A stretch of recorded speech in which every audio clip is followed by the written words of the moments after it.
महाराष्ट्रातील आर्णी जिल्हा यवतमाळ येथे दारण हेल्थ केअर प्रायव्हेट लिमिटेड यांच्या वतीने युनानी आरोग्य शिबिराचे आयोजन करण्यात आले होते।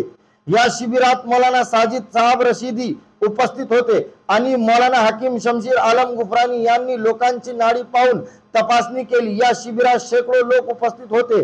गेल्या काही महिन्यापासून सुरू असलेल्या या शिबिरामुळे अनेकांना त्यांच्या आजारापासून आराम मिळाला असून त्यांना दिलासा झाल्यामुळे ते पुन्हा औषधे घेण्यासाठी परत आले आणि त्यांनी सांगितले की युनानी औषधामुळे आम्हाला खूपच आराम मिळाला आहे।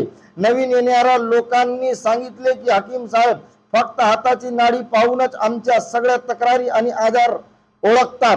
आम्हाला काही सांगावे लागत नाही, ते स्वतःच आमच्या सर्व त्रासांची अचूक माहिती देतात आणि तीही अगदी बरोबर राहत। मित्रांनो, 24 ऑक्टोबर आपल्या मानोरा शहरामध्ये 24 ऑक्टोबर शुक्रवारला नॅशनल बिल्डिंग मटेरियल बाजार समिती समोर हे कॅम्प होणार। तरी सर्व गावकरी बांधवांना सूचित करण्यात येते की या शिबिरात उपस्थित राहून खूप याचा लाभ घ्यावी।